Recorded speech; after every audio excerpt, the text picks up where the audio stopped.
to Hangin' with Hull. Mr. Hull, how are you doing today? I'm doing great, Megan, but please call me Clark. Okay, Clark, what are we going to be talking about on our show today? Well, I thought I've been doing so many of these shows for so long, but I've never told the folks out there about myself. Well, I am sure they would love to get to know you better. Where would you like to start? Well, I was born on May 24th, 1884 in Akron, New York. My father was rather violent, and my mother was very shy. When I was around 3 years old, my family moved to Michigan and started a farm. My brother, Wayne, and I did a lot of manual labor on the farm. Was life on the farm hard? I'm actually from Michigan, but grew up in the suburbs. I had to miss school a lot to help with the farm, but when I could, I went to this one-room schoolhouse with 20 or so other kids. I loved math, but struggled with grammar. Anyways, when I was around 12, I was forced to be in this religious group called the Christian Crusaders, and it made me renounce religion altogether. And at 17, I decided to become a teacher for a small schoolhouse. How did you further your education? Well, I was inspired to continue my education when I started teaching, so I went to a high school where I lived with the superintendent and did his household chores. He almost kicked me out when he found out I was an atheist. Thankfully, his wife argued for me to stay. Did you stop your education after high school? No, I actually attended Alma Academy, where my love for math, especially geometry, intensified. I read some of the works by a man named Spinoza, but I disagreed with many of his theories. At the end of my time at Alma, I actually had a near-death experience. Oh no, what happened? I contracted typhoid, which unfortunately left me with permanent amnesia and a bad memory for people's names. I'm surprised that I remember yours, Megan. Oh, well, I feel so honored. What did you do once your health got better? Well, I returned back to college, continued to study math, but my intent was to get into a mining engineering program somewhere else. I moved to a town in Minnesota, Hibbing, I believe it was. I worked as an apprentice of mining engineering there, but 2 months later, I was struck with polio. Oh no, were you able to continue mining? No, it left me paralyzed in one of my legs, so I went home to my parents to recover. During my recovery is when I became invested in psychology because I found Unitarianism's philosophy appealing. The first psychology book I read was James's Principles of Psychology, but I was also fond of Watson and Pavlov as well. I was so weak at times, though, that my mother would read to me. Oh, that's so horrible. Clark, did you continue your education after that? I actually married my wife, Bertha, and we went to the University of Michigan together. That's where I formally began to study psychology. Eventually, I became a full-time professor at the University of Wisconsin, and then later at Yale. It sounds like you had a pretty interesting life, Clark. From your teaching of psychology, did you come up with any theories or conclusions regarding psychology? I'm sure our viewers would love to know more about that.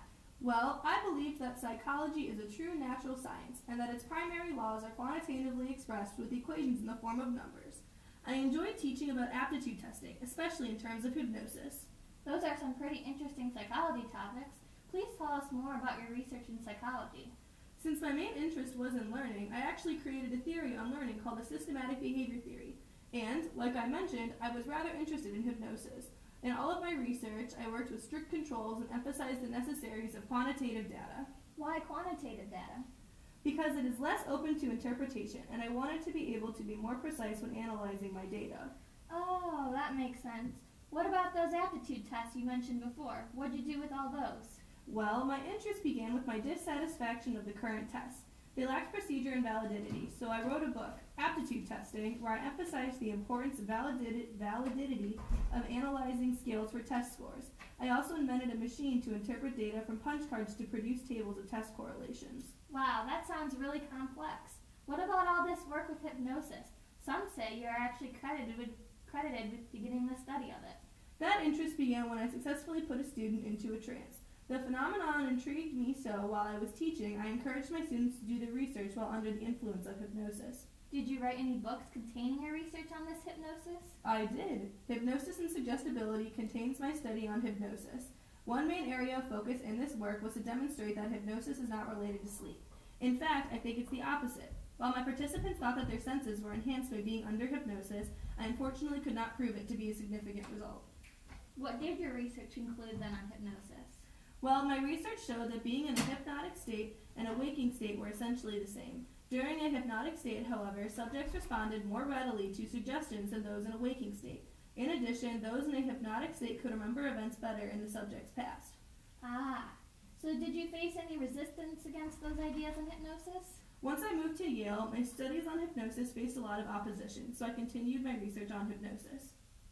Oh, so was there any other area of psychology you focused on? I was inspired by my theory of learning from the ideas of Pavlov, Watson, and Thorndike. As previously mentioned, quantifiable data was a main concern in all of my studies, so that it was applicable to my theory of behaviorism as well. I wanted to figure out how laws of behavior could determine future behaviors. I used that computing machine I mentioned earlier to replicate mental processes. I also came up with numerous formulas, but I think those may be a little advanced for our audience today, Megan. Oh, not a problem. You have already shared so much with us today. Just a couple more questions. Do you know anyone, any individuals perhaps, that were influenced by your work? Well, one name in particular that comes to mind is Albert Bandura, who also studied behaviors.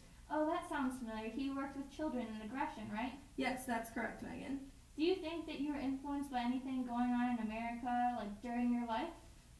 Well, that's hard to say looking back. There were a lot of technological advances going on, which stimulated many people's way of thinking. With the rise in forms of transportation through railways and cars, I was able to travel more to pursue my occupational and educational interests. World War I was occurring, but I do not feel like that really influenced my thinking. Obviously, the illness that struck me impacted the careers I was able to pursue. Perhaps had the polio vaccine been invented at that time, I would not have been struck with paralysis, and I would have pursued my occupation as a mining engineer. Though I love the work I did on psychology, I am happy for what I have accomplished. You accomplished so much, Clark. One final question for you. With as many accomplishments as you have had, were you given any particular awards or recognitions or anything? I appreciate the flattery, Megan. I was actually president of the American Psychology Association from 1935 to 1936. I was also elected into the American National Academies of Arts and Sciences.